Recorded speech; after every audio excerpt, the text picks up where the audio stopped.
कांटा, पैर का पछतावा इंसान को कभी चैन से जीने नहीं देता। और ये तब समझ आता है जब हमें पता चलता है कि किसी मामूली चीज़ को पाने के लिए हमने बहुत कीमती चीज़ गंवा दी है, और उस कीमती चीज़ को पाने का वक्त भी अब हाथ से निकल गया है, जिसे दोबारा नहीं पा सकते हैं, कभी भी नहीं। और मेरी कहानी में सबसे ज़रूरी किरदार था उन काका का, जिनका कहना था मैं उसे छोड़ूंगा नहीं, कहने की बजाय मैं उसे ही छोड़ूंगा कहो। काश ये समझ पाता। दोस्तों, ये कहानी उन दिनों की है जब मेरी उम्र 21 साल की थी। शाम का समय था। शहर में एक पुराना रेलवे स्टेशन था। शाम होते होते उस जगह पर लोगों की भीड़ भाड़ कम हो जाती थी, और आज मैं एक टूटे फूटे लकड़ी के बेंच पर बैठा हुआ था। मुझे किसी भी चीज़ की कोई चिंता नहीं थी, सिर्फ एक चीज़ को लेके। वैसे चिंता ना करना तो अच्छी बात है, लेकिन अगर चिंता ना करना मनुष्य की चेतना को ही नष्ट कर दे तो आने वाले समय में उसका जीवन नर्क बन जाता है। तभी मैंने एक नंबर डायल किया। हेलो हेलो रिया, तुम क्या बेवकूफ हो क्या?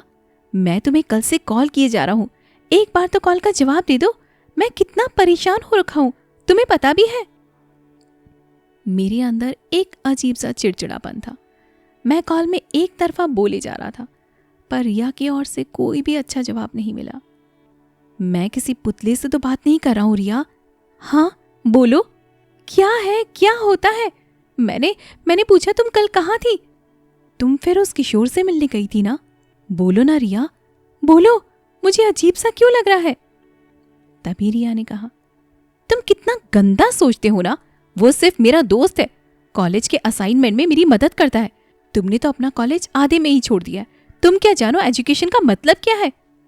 अगले ही पल कॉल कट हो गया। बेचैनी से मैंने दोबारा नंबर डायल करने की कोशिश करी, लेकिन रिया ने उसे ब्लॉक कर दिया था। मैं इसे छोड़ूंगा नहीं, मैंने बदले की भावना से कहा। वहीं एक चाय की टपरी थी। टपरी के पास एक 50 साल का बूढ़ा आदमी चाय पी रहा था। उसके हाथ में एक सिगरेट जल रही थी। वो काफी देर से मुझे देख रहा था। तभी टपरी के पास से उठकर पास आया और बोला, मैं इसे छोड़ूंगा नहीं, कहने की बजाय मैं इसे ही छोड़ूंगा बोला बेटा। उन काका की बात सुनते ही मैं गर्मा गया। क्यों फोकट में मेरे दिमाग का दही कर रहे हो?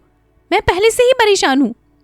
मेरी बातों को सुनकर वो मुस्कुराए, क्योंकि वो जानते थे मैं जवानी के जोश में ऐसी बातें बोल रहा था। धीरे धीरे सब समझ जाओगे, पर जिंदगी में आगे बढ़ना है। कुछ चीजों को हमें पीछे छोड़ना पड़ता है। अगर तुम उन चीजों को नहीं छोड़ सकते तो वहीं के वहीं रह जाते हो, और वो समय लौट कर नहीं आता जब ये निर्णय लेना होता है। बस बाद में पछतावा होता है। उस वक्त मुझे उनकी बातें बहुत अजीब लग रही थी। जाइए ना आप यहां से, क्यों ज्ञान दे रहे हैं? मैंने झल्लाते हुए कहा, और टपरी के पास जाकर सिगरेट जलाने लगा। फिर व्हाट्सएप खोलकर रिया की डीपी देखी तो पता चला कि वहां पे भी उसने मुझे ब्लॉक कर दिया है। ये देखते ही मेरा ईगो हर्ट हो गया। मुझे अंदर ही अंदर अजीब सी एंजाइटी होने लगी, एक ऐसी बेचैनी, ऐसी तड़प जो मुझे खा रही थी। मेरा व्यवहार बहुत ज़्यादा चिड़चिड़ा होने लगा था। मैंने सिगरेट फेंकी, पैर से बुझाई और सीधा अपने घर गया। रात के करीब 9 बज रहे थे। मैंने तेज़ी से मोबाइल उठाया और अपने सबसे करीबी दोस्त विवेक को कॉल किया। भाई, तू फ्री है क्या? आ मेरे घर पर जल्दी, एक ज़रूरी काम है। अबे क्या हुआ, सब ठीक तो है ना? बस बोला ना यार, तू मुझसे मिलने आ। कुछ देर बाद विवेक कमरे में आया तो देखा मैं बालों में हाथ घुसेड़ कर बैठा था। अबे क्या हुआ तुझे, बता तो सही। तू रिया को अपने नंबर से कॉल कर, बोला ना मैंने। विवेक थोड़ी देर तक चुप रहा, फिर बोला, पागल है क्या तू, ये कैसी बातें कर रहा है? पर चल, तू कहता है तो करता हूं। विवेक ने रिया का नंबर डायल किया। फोन बजा। अचानक कॉल उठाई। मैंने विवेक से फोन छीना और बोला, हेलो रिया, प्लीज प्लीज मेरी बात सुनो एक बार। पर मेरे शब्द अधूरे रह गए। कॉल की दूसरी तरफ किसी लड़की की हंसी सुनाई दी। हल्की सी बैकग्राउंड में किसी ने कहा, रिया कॉल उठा ली क्या? फिर अचानक से कॉल कट। मेरा चेहरा एकदम से सफ़ेद हो गया, मेरे हाथ कांप रहे थे। विवेक ने मुझे संभालने की कोशिश की। उस वक्त तो मुझे थोड़ा सा बहुत अजीब सा लगा, और फिर मैं शांत हो गया। अगले दिन सुबह होते ही मैं कुछ बेचैन सा उठा। रात की बात दिल और दिमाग से निकल ही नहीं रही थी। मैंने अपना फ़ोन उठाया और एक मेल भेजी रिया को। लंबी नहीं, बस एक लाइन, रिया सिर्फ एक बार बात कर लो। लेकिन पूरे दिन कोई भी जवाब नहीं आया, और जब जवाब नहीं आता तो इंसान खुद बेखुद जवाब ढूंढने निकल पड़ता है। रात के करीब 9:40 हो रहे थे। मैंने गुस्से में अपना लैपटॉप की स्क्रीन खोली। कुछ देर पहले ही रिया ने एक बार मुझसे अपनी गूगल लोकेशन शेयर की थी, असाइनमेंट के किसी प्रोजेक्ट के लिए। मैंने वही लिंक खोला। लोकेशन एक्टिव थी और स्क्रीन पर जो पिन आया उसमें लिखा था रोशन अपार्टमेंट, सेक्टर 9। मेरे दिमाग में एक ही नाम गूंजा, किशोर का दोस्त रोशन। और फिर मैंने एक पूरी शराब की बोतल पी ली, गुस्से और जलन में। मुझे कुछ होश ही नहीं रहा। मैंने जैकेट डाली, बाइक उठाई और फिर निकल पड़ा। रात के करीब 10:20 हो रहे थे।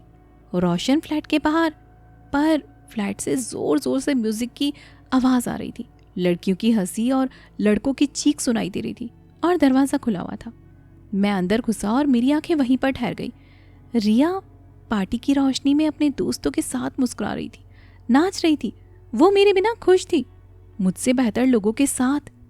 मैंने जोर से चिल्लाया, रिया! सबका ध्यान मेरी तरफ गया। रिया ने मुझे देखा और उसकी हंसी गायब हो गई। वो मेरे पास आई। तुम यहाँ क्या कर रहे हो मनोज? क्या ड्रामा करने आए हो अब यहाँ पर? मैं चीखा, ड्रामा? तुम जानती भी हो मैं किस हाल में हूं। मैंने तुमसे सिर्फ प्यार किया, और तुम यहाँ पर पार्टी कर रही हो, मुझसे दूर, उन सबके साथ। तभी रिया ने गुस्से में कहा, मैं तंग आ गई हूं तुमसे मनोज। तुम एक जहरीले इंसान बन चुके हो। मैं उसके सामने घुटनों पर गिर गया।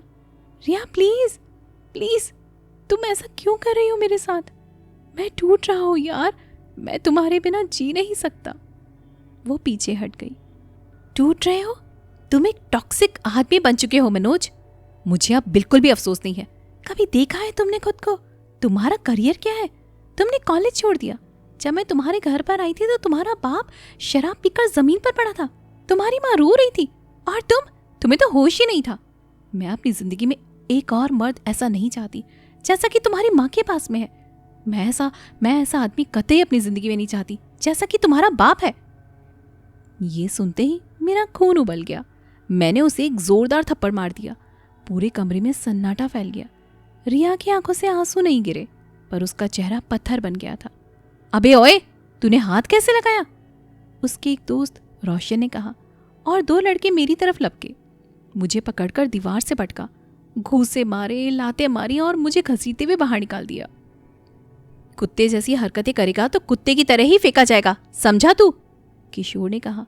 मैं सड़क पर गिर पड़ा, चेहरा लहूलुहान, पर सबसे ज्यादा चोट तो उस जगह पर लगी थी जहां पर कोई पट्टी भी नहीं बांध सकता था, मेरी आत्मा पर। उस रात कुछ और जन्म ले चुका था। बदले की आग।